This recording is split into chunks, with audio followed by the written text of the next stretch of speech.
I'd like to invite Ruth Maguire, Convener of the Equalities and Human Rights Committee, to open this morning's event. Convener.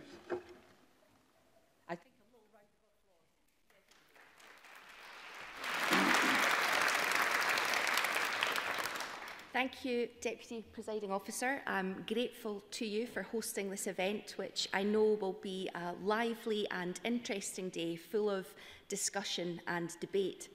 Today is an opportunity to celebrate the rights work taking place in Scotland, a day to celebrate all your efforts as human rights defenders. Whatever walk of life we come from, whatever daily challenges we face, we can make a difference by being human rights champions.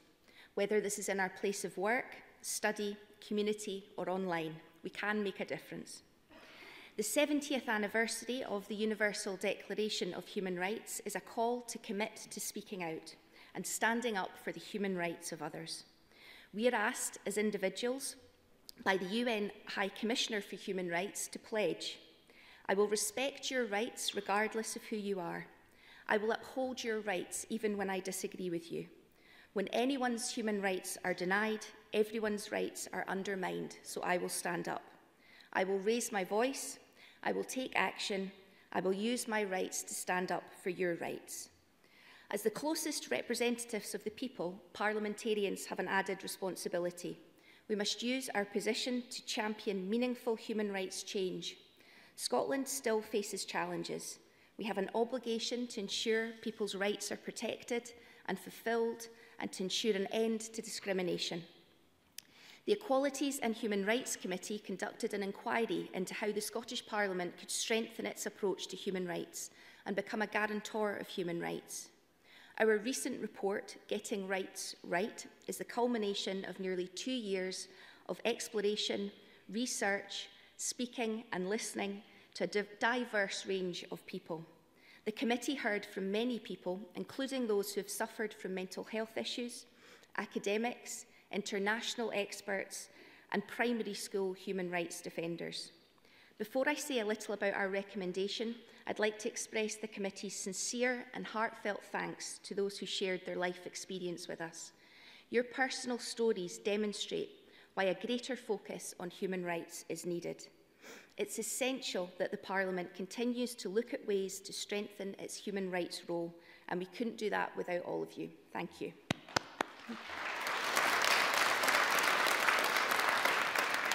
We've been open-minded in our approach and willing to learn. Our report sets out that learning in the form of a roadmap to guide the Parliament in the coming decade. Achieving the goals that we've set out will make it easier to identify when people's rights are being violated, where there is a deterioration of rights, and really importantly, where there are opportunities to advance human rights. As well as becoming a global leader, the Parliament will become a vital role model to other public bodies, helping to drive forward a culture of change that gives human rights a greater priority. We hope that everyone will have increased confidence in dealing with human rights issues, and individuals will feel more able to raise their human rights concerns. With everyone's help, we can build a greater awareness of human rights across Scotland and the positive impact that human rights can have on all our lives. As Chest, Heart and Stroke Scotland put so beautifully in their submission to us, human rights remind us that we're working with people and their lives, not just a condition, not a policy, not a statistic, not a problem to be solved. They matter because they protect us from the worst that we can do to one another and highlight the joy and positive impact we can have. Human rights illuminate the respect and humanity we can show each other.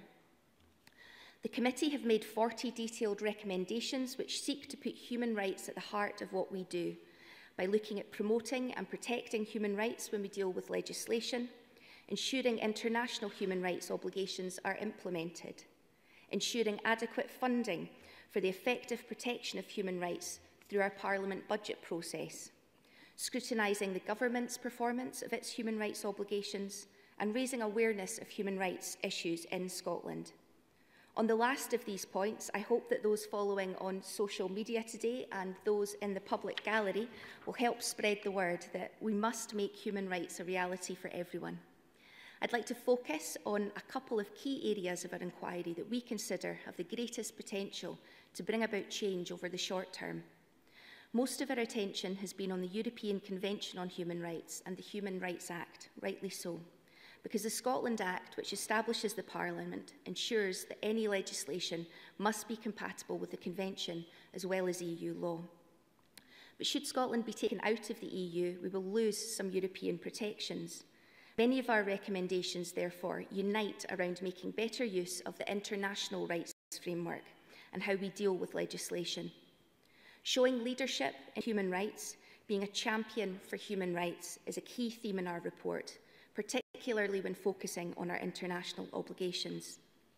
The Universal Periodic Review and the other international treaty monitoring processes are a framework that the Parliament can harness to show where Scotland can do better. As a committee, we've committed to engaging more directly with the United Nations, ensuring our reports are made available to them, and speaking with UN Special Rapporteurs and UN committees. We will also ensure regular parliamentary debates are held to support wider parliamentary discussion about our human rights progress. The committee has called on the Scottish Government and other public sector funders to provide resources to civic society organisations so they can engage with the United Nations treaty monitoring process to improve accountability.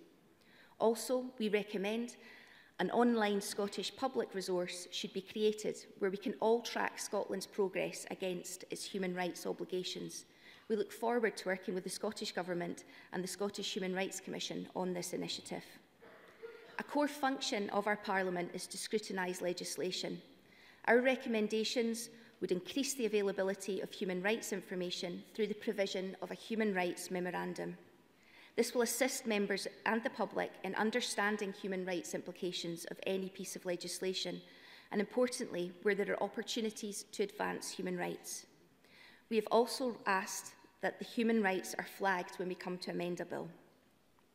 These recommendations, coupled with increased training on human rights for members and further work on what human rights-based approach to scrutiny will look like in practice, will help further cement human rights principles in the Parliament. And I see that I am running out of time, so let me just conclude quickly by thanking you all for coming along.